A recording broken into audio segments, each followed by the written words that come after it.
The rocky steps of this region appear open and safe only at first glance. In reality, they are a complex and potentially dangerous environment. Sharp temperature fluctuations, unstable rock formations, and limited water sources.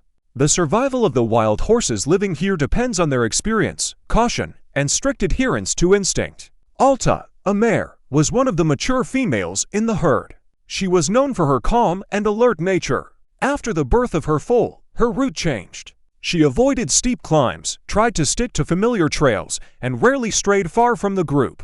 This behavior is typical for mares with foaling. Risk reduction is more important than speed. Her foal, Care, was only a few months old. At this age, young horses can already move confidently, but they are not yet able to assess the dangers of their surroundings. Their behavior is characterized by increased curiosity, frequent leaps forward, and exploration of new objects. Alta constantly monitored the distance between herself and Care, adjusting his movements with short stops and changes in direction. That day, the herd was moving along a low rocky ridge. Such areas often serve as landmarks and shelter from the wind. Moisture accumulates between the rocks, and the temperature is usually slightly lower than on the open plain. However, these areas are considered among the most dangerous due to crumbling edges and narrow crevices. Care noticed a small crack at the base of the cliff. It was dark inside, and droplets of water glistened on the stone, traces of night dew. To the cub, this seemed like a source of coolness and moisture. He accelerated and disappeared from his mother's sight. Alta reacted almost immediately. She quickened her pace, trying to re-establish eye contact. However, the ground at the edge of the cliff proved shaky. The weight of the adult mare caused the small rubble to crumble, her front legs lost their grip, and her body lurched forward due to inertia.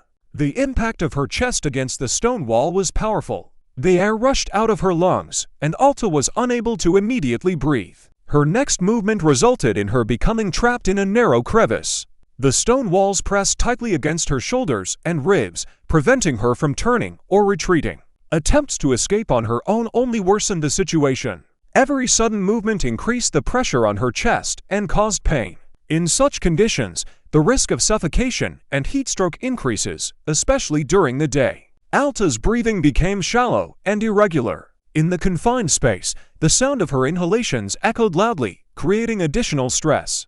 After a few minutes, she stopped actively trying to free herself, not because of weakness, but because she instinctively understood that further struggle could lead to rapid exhaustion. The guillemot was on a ledge above. He could see his mother, hear her breathing, and made short, anxious sounds. His behavior darting along the edge, stopping frequently, and attempting to approach was consistent with a calf's reaction to losing contact with its mother. After a while, other horses from the herd appeared nearby.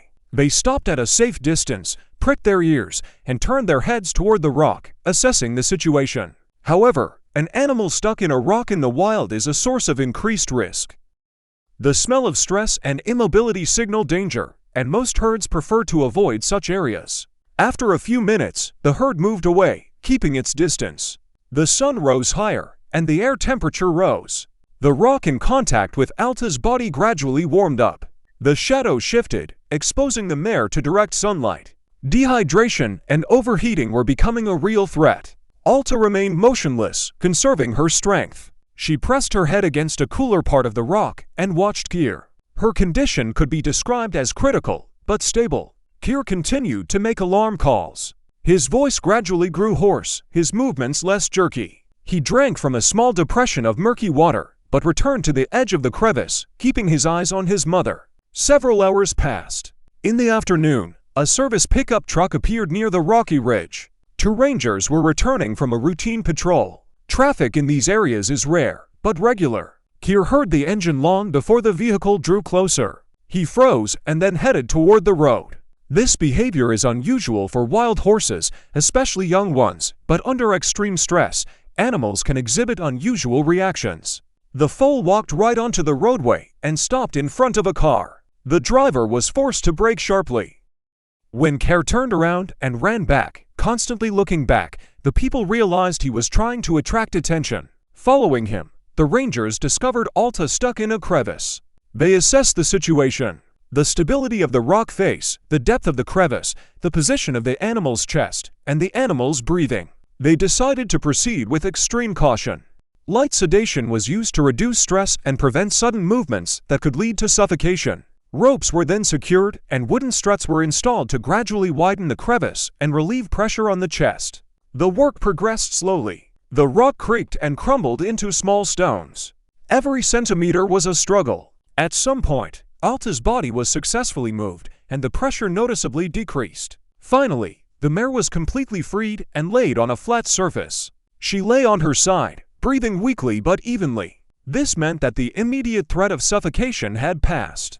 Care immediately approached his mother, touched her muzzle, and lay down next to her. His presence played a significant role in stabilizing Alta's condition. The gamekeepers moistened the mare's lips with water, checked her reaction, and then stepped back without further intervention. This concluded the intervention. After a while, Alta took a deep breath and opened her eyes. She lay there for a long time, restoring her breathing and circulation.